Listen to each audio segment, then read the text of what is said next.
4 Detroit Lions players, including former first-round pick Jameson Williams, have been suspended for violating the NFL's gambling policy. The first rounder will miss the first 6 games of his sophomore campaign for breaking the NFL's gambling rules. You have the Lions with a major hit to their receiver room. Jameson Williams is one of 4 Lions players facing suspensions violating NFL betting policy. The banishment suspensions, the 1 year, were for gambling on NFL games, so that is essentially similar to what, or the same as what Calvin Ridley got. So I think the message is pretty clear. If you gamble on NFL games, it's going to be a year at least. Boy, sometimes I think if these guys had brains, they'd walk backwards. It's over, everyone. The Lions season is now officially over. The NFL's gone and locked J-Mo up. Locked them up. There's no coming back from this. The Lions aren't coming back from this. The season's over indefinitely. I've already taken the liberty to set my Williams jersey on fire, burnt it to ashes, and I advise everyone do so as well. Dramatic times call for dramatic actions, and only a true Lions fan, only a true diehards Lions fan would burn their jerseys alongside me. And I didn't only burn the number 9 jersey, I burnt the 18 one as well. But who needs him anyway, because he's changing his number again.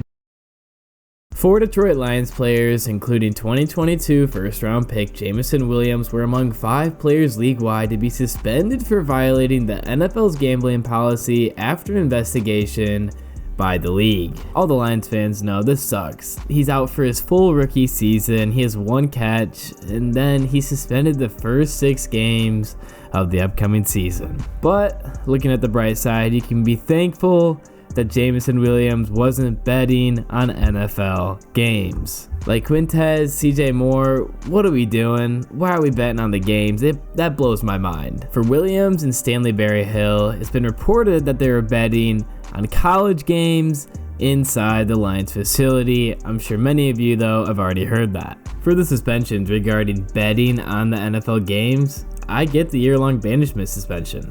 We saw it with Calvin Ridley. He was out for a full year, banished from the NFL, and then he was reinstated. With betting on the NFL, I don't think a year banishment is honestly bad. I think it's a good punishment to have because it keeps players from potentially betting on the NFL. With a punishment that bad, nobody wants to risk it. And as many of you already know, the Lions released Cephas and Moore after their suspensions. So for them, there's potential that they never play in the NFL again, which is crazy. They got banned over trying to make money off the NFL when they're probably making a decent amount of money already. Let's hope that they were at least good at betting because now they're probably going to be relying on it. And Moore is still getting paid out $700,000, so I'm sure they'll be fine. Going back to all the suspensions, when I first saw this report come out, my initial reaction was, how did everyone get caught? I mean, it's crazy that anyone's gambling on the NFL while playing in the NFL after they saw Ridley get banned for a year. Why would you even risk that? But how do you get caught? So I looked around and there's this clip from the Pat McAfee show, and it's quite interesting how these players get caught by the NFL. The NFL's tracking everything. Suspended 6 games for gambling on college games from the facility. That's a rule that I think not everybody knew. We didn't know that. We didn't know that. Honestly, before I started this process like a month ago when I first heard about this, I did not know that either. I mean, I've read the gambling policy, and like, I must have missed that. Oh. So I first heard of this because I was like, wait, this is not allowed. But then it's not allowed. It's against the rules. So 6 games for those guys. You know, will it be the last gambling suspension? You hope so, but unfortunately, I thought Ridley would be the last one. Yeah, we all hope that was the case, just because the money for everybody gets fucked up if people start questioning. The NFL's script thing was already running wild enough.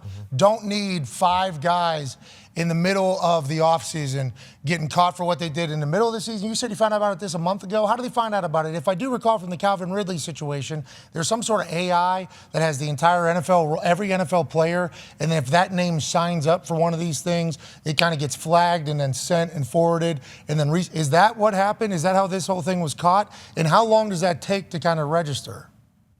So I don't know specifically how this case was caught, but I know, like with Ridley, he was gambling under his own name, I believe is what it was. Now, the NFL is partnered with a lot of different sports books, right?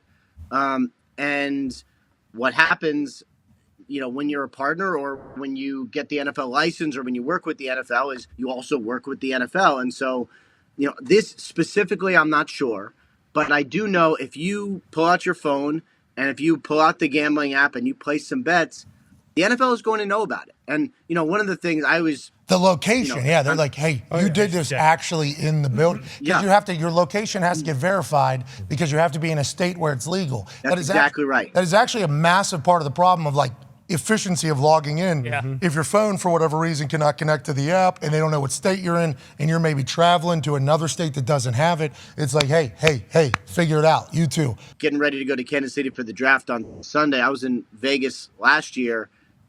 I was not allowed to gamble while I was in Vegas on a work trip. Rules are rules, and there are reasons for it.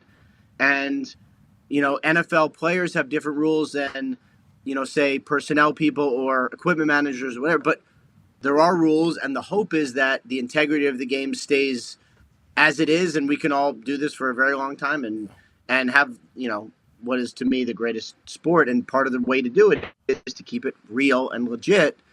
And that's why these punishments, I think, are necessary. It makes sense why the NFL has to be so harsh with their punishments regarding gambling, because gambling for the NFL and for a lot of companies is a huge moneymaker, and the NFL can't compromise any of that. So I'm all for the 1-year banishment suspensions and you have to get reinstated in the NFL, but focusing in on Jamo's situation, on Barry Hill's situation, 6 games. It almost seems like it's too much. I know they got to crack down on gambling. I know the NFL can't tolerate it in any rule breaking, which they did break their rules, but it sounds like the rules weren't very well known that you can't gamble on teams' property. I mean, now those rules are very clear throughout the league. I'm sure nobody's gonna take a chance at that again, but I'm curious to know, did Barry Hill and Williams, did they know about this rule when they were gambling on the property? I'm assuming they probably didn't. I'd like to know how many other players know this rule. I want to know if you asked every player in the league, each one, is there a rule where you can't gamble on the team's property? I want to know how many would know that. Is it common knowledge and Williams thought that he wouldn't get caught, or did he just not know? With both of their suspensions being for 6 games for something that if they walked across the street from where they did it, it would be perfectly legal. A lot of people are making arguments that it should be lower and how way worse things have happened and not near as bad as suspensions and punishments have been given out. I think the most talked about one is Deshaun Watson. He sexually assaulted over 20 women and was only suspended for 13 games, which is just double of what Williams' games was. Now, I'm not going to sit here and argue numbers over different punishments.